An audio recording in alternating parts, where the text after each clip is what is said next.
শুভ নববর্ষ বন্ধুরা, কেমন আছো সবাই? বাঙালির নতুন বছরের শুরুতে আজকে নিয়ে এসেছি দারুণ স্বাদের পুরনো দিনের একটি বাঙালি রেসিপি। আমার আজকের রেসিপি দুধ লাউ বা দুধ দিয়ে লাউ ঘন্ট। এটি লাউয়ের পায়েস বা ক্ষীর নয়, এটি হলো এমন একটা পদ যেটা গরম ভাতের সঙ্গে খুবই ভালো লাগে। পুরনো দিনের রান্নাগুলো বেশিরভাগই খুব সহজ সিম্পল হয়ে থাকে, আর এর স্বাদও একেবারে ভিন্ন ধরনের হয়। এই দুধ লাউয়ের রেসিপিটাও খুবই সহজ আর সুস্বাদুও বটে। আশা করছি আপনাদের ভালো লাগবে। ভালো লাগলে অবশ্যই ভিডিওতে লাইক, কমেন্ট, শেয়ার করবেন আর চ্যানেলটাকে সাবস্ক্রাইব করে পাশে থাকবেন। রেসিপিটা শুরু করি।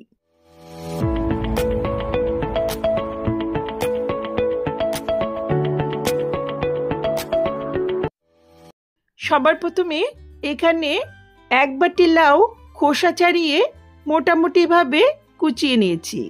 লাউ খুব মিহি করে কুচোনোর প্রয়োজন নেই।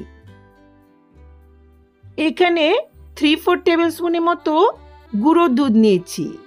এখন এতে 1/4 কাপের মতো ঈষৎ উষ্ণ জল অল্প অল্প করে মিশিয়ে নেব। একবারে খুব বেশি জল দেওয়া যাবে না, অল্প অল্প করে জল দিয়ে মেশাতে হবে। চাইলে জলের পরিবর্তে খাঁটি দুধের সঙ্গে গুঁড়ো দুধ মিশিয়ে নিতে পারেন।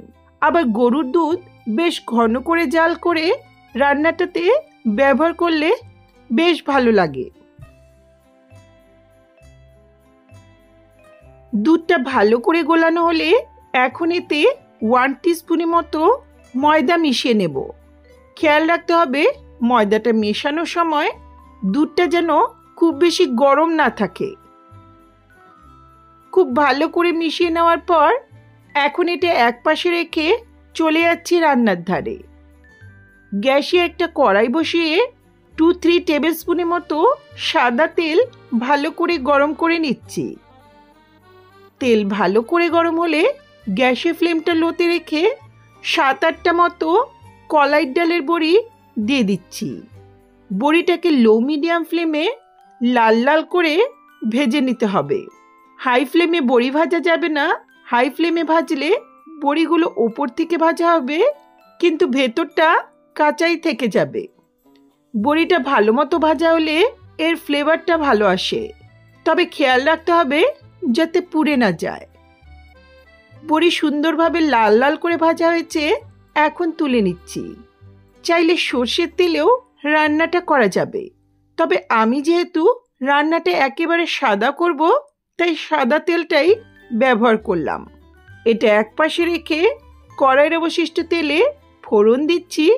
1/2 টিস্পুন গোটা জিরে, একটা তেজপাতা আর 1-2টো শুকনো লঙ্কা। ফোড়নটাকে কয়েক সেকেন্ড ভেজে নেব।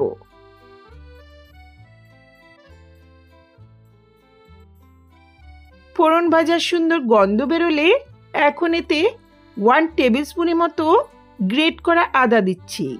চাইলে আদা বাটা দিয়েও রান্নাটা করা যাবে। আমার মনে হয় রান্নাটাতে আদার পরিমাণটা একটু বেশি দিলে স্বাদটা ভালো হয়। আদাটাকে খুব লাল করে ভাজার দরকার নেই, লো মিডিয়াম ফ্লেমে কয়েক সেকেন্ড নেড়ে নেব। আদার কাঁচা গন্ধ চলে গেলে এখন এতে দিচ্ছি একটা মিডিয়াম সাইজের কুচনো টমেটো। পুরনো দিনের রান্নায় টমেটোর ব্যবহার খুব একটা ছিল না, আমি এখানে ব্যবহার করছি কারণ টমেটো দিলে এই রান্নার স্বাদটা বেশ ভালো হয়। দিচ্ছি সামান্য একটু লবণ, যাতে টমেটোটা দ্রুত গলে যায়।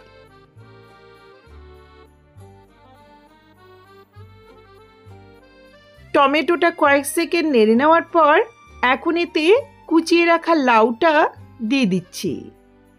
লাউ কচি হলে রান্না করতে খুব একটা বেশি সময় লাগে না। একই সঙ্গে সামান্য একটু লবণ দিচ্ছি।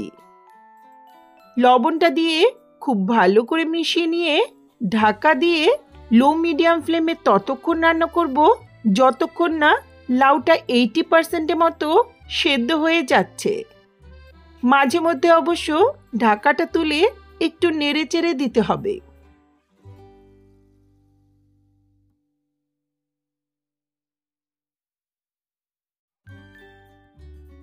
কিছুক্ষণ পর ঢাকাটা তুলে নিলাম। লাউটা প্রায় 80% মতো সেদ্ধ হয়েছে, এর থেকে অনেকটাই জল বেরিয়েছে। ভালো করে একটু নেড়ে নিয়ে এখন এতে দিচ্ছি 1 টিস্পুন ভাজা জিরের গুঁড়ো। একই সঙ্গে ভেজে রাখা বড়িটাও দিয়ে দিচ্ছি। ভালো করে মিশিয়ে নিয়ে 2-3 মিনিটের মতো মিডিয়াম ফ্লেমে নেড়ে নেব।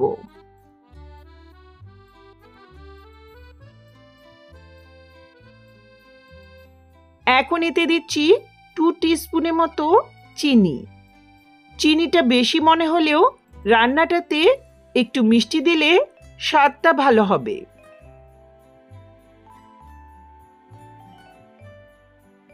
চিনিটা একটু মিশিয়ে নিয়ে এখন যে দুধ ময়দার মিশ্রণটা তৈরি করেছিলাম সেটা দিয়ে দিচ্ছি।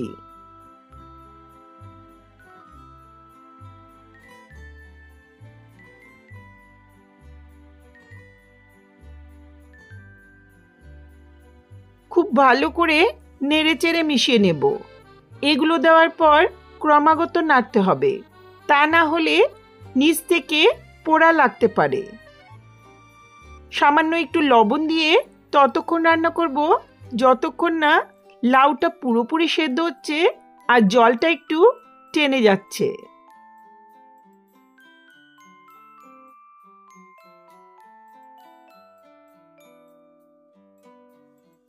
রান্নাটা হয়ে এসছে, এর বেশি শুকাবো না, যেহেতু ময়দা ব্যবহার করেছি তাই এটা পরে অনেকটাই ঘন হয়ে যাবে।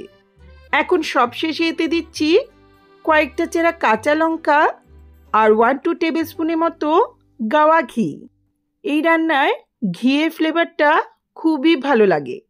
শুকনো লঙ্কাটা বেশ ঝাল ছিল, তাই প্রথমেই কাঁচা লঙ্কা ব্যবহার করিনি।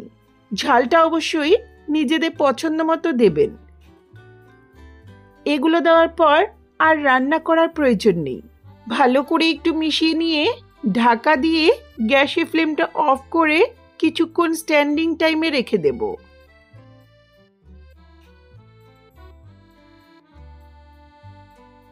কিছুক্ষণ পর দারুণ স্বাদের দুধ লাউ ঘন্ট সার্ভ করার জন্য রেডি। খুব সহজ সিম্পল একটা রান্না, তবে এর স্বাদ কিন্তু মুখে লেগে থাকার মতো। এই দুধ লাউ গরম ভাতের সঙ্গে খুবই ভালো লাগে। তাহলে আগে কখনো ট্রাই না করে থাকলে আমার মতো করে পুরনো দিনের দারুণ এই রেসিপিটা অবশ্যই ট্রাই করে দেখবেন। আশা করছি আপনাদের ভালো লাগবে। ভালো লাগলে অবশ্যই লাইক কমেন্ট শেয়ার করবেন আর চ্যানেলটাকে সাবস্ক্রাইব করে পাশে থাকা বেল আইকনটা অবশ্যই প্রেস করবেন, যাতে আমার ভিডিওর নোটিফিকেশনগুলি আপনাদের কাছে সহজেই পৌঁছে যায়। ধন্যবাদ।